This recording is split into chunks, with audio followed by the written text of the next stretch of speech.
Hey guys, Emily here. Welcome back to my channel. Today I'm going to share with you a couple of dinners I made this past week, one of which is a Mississippi chicken. Now this is similar to some of the videos I've seen on YouTube where it's a Mississippi pot roast, and so that's made with beef. However, since Dan does not eat beef, I went ahead and substituted chicken in, and I have to say, he and I both loved it. It is a great alternative, very delicious dinner. And then I also did make a pan of sheet pan nachos. It's a quick and easy dinner when I don't feel like going into an extensive meal prep during the week. It takes maybe 10 minutes start to finish, and it's delicious. Great option when you're just really busy during the week, and it's just really yummy. So I hope you sit back, relax, and enjoy this video. So up first we have our Mississippi Crockpot chicken. So first I'm going to take my Crockpot here and take one of my handy dandy Reynolds Crockpot liners. These things are an absolute lifesaver. They make it so that cleanup is a breeze and all the juices and stuff doesn't get baked onto your Crockpot. So I'm going to go ahead and put that in my Crockpot before starting with the recipe. So now that the liner is in place, I'm going to go ahead and put in my frozen chicken thighs that I had, just a couple of leftover, and then I had one thawed chicken breast in my fridge as well. And then you're going to want to have one packet of gravy. I have chicken gravy here. If you make this as a beef pot roast, you can use Au Jus if you'd like, but since I am sticking with the chicken theme, I went ahead and did chicken gravy. So I'm going to dump that over the chicken in the crock pot pretty evenly.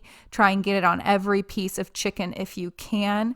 And then after you do the chicken gravy, you're going to do your Hidden Valley Ranch mix. Now I have a big jar of this. The recipe does call for 1 packet of Hidden Valley Ranch.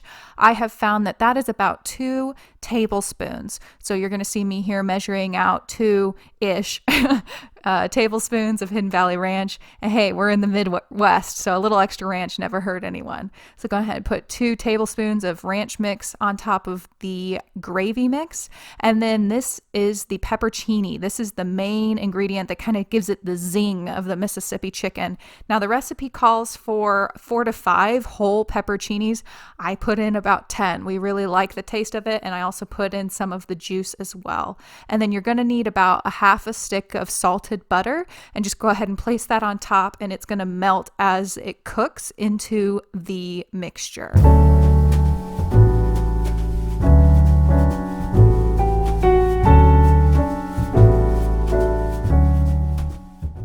So I'm going to set my crock pot to low for about 6 hours. You can also do high for about 2 to 3 hours. So it has been about 6 hours since I started this Mississippi chicken. I did go ahead and stir it about halfway through the cooking process, and I did end up adding a little bit of water because it was a little too thick due to the gravy mixture. So I'm going to go ahead and get in here and pull the chicken out. As you can see, it is definitely pull apart tender, so it's definitely cooked.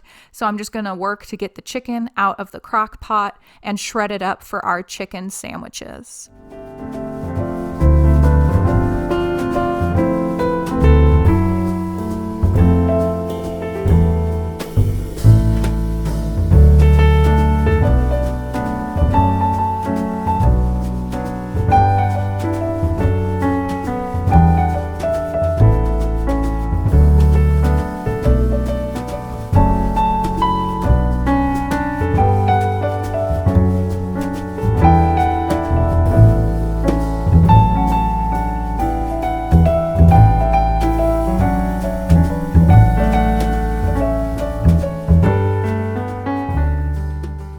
Once the chicken is all shredded, I am going to take some of the au jus, if you will, from the crock pot to put onto it before we make our sandwiches.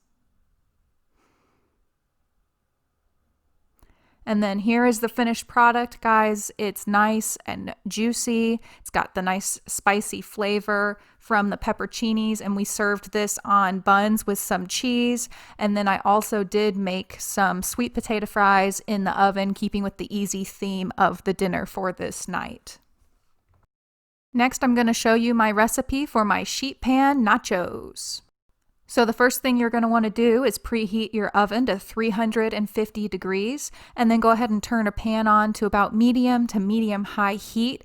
And then I'm using ground turkey. You can use ground turkey or ground beef, and you're going to put that into your pan so that you can brown it up.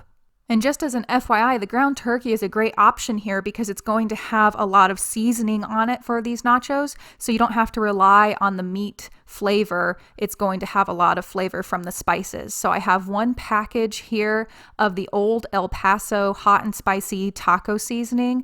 So I'm going to go ahead and get that open. Sometimes you can tear it, other times you may need the help of scissors like I do here. So I'm going to go ahead and open that up, dump that on top of my turkey. And I really like this flavoring. It gives a nice spicy flavor to the meat. And then I'm also going to use my traditional taco seasoning mix that I have as well.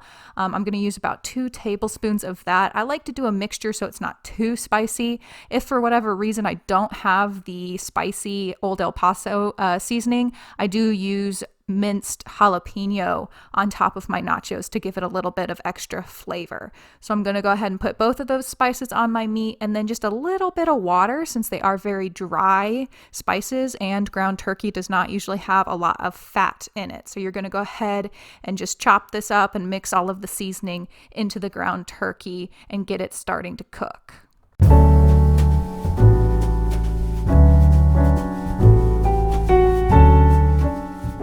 So this is our nice and completely cooked ground turkey with all of our seasoning in it. So I'm going to go ahead and turn off my heat and set that meat aside for the time being. I want to get my sheet pan ready for my nachos. So I'm going to go ahead and spray my sheet pan with some nonstick cooking spray. Since we are dealing with cheese here in the oven, you definitely don't want your nachos to stick to your pan.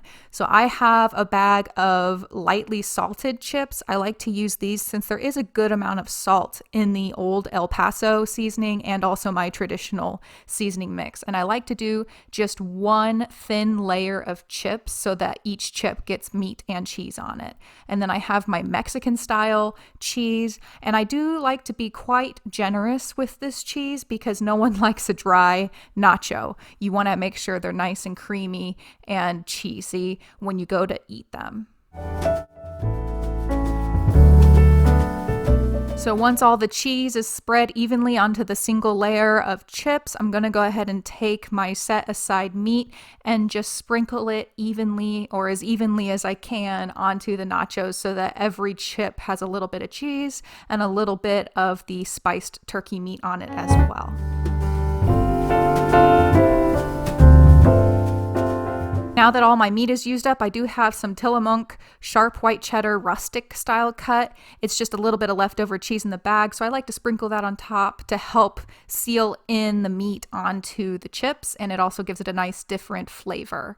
So I cook these nachos for about 8 to 10 minutes in the 350-degree oven, and they turn out perfect every time. Like I said, quick and easy weeknight dinner. And here they are, the completed product, nice and creamy and cheesy and absolutely delicious. And I went ahead and had mine with some guacamole and a little bit of sour cream. So good. Thanks for spending some of your time with me today, guys. I hope you learned a couple new yummy recipes to try on your weeknight. And as always, this channel is made possible by viewers like you, so thank you.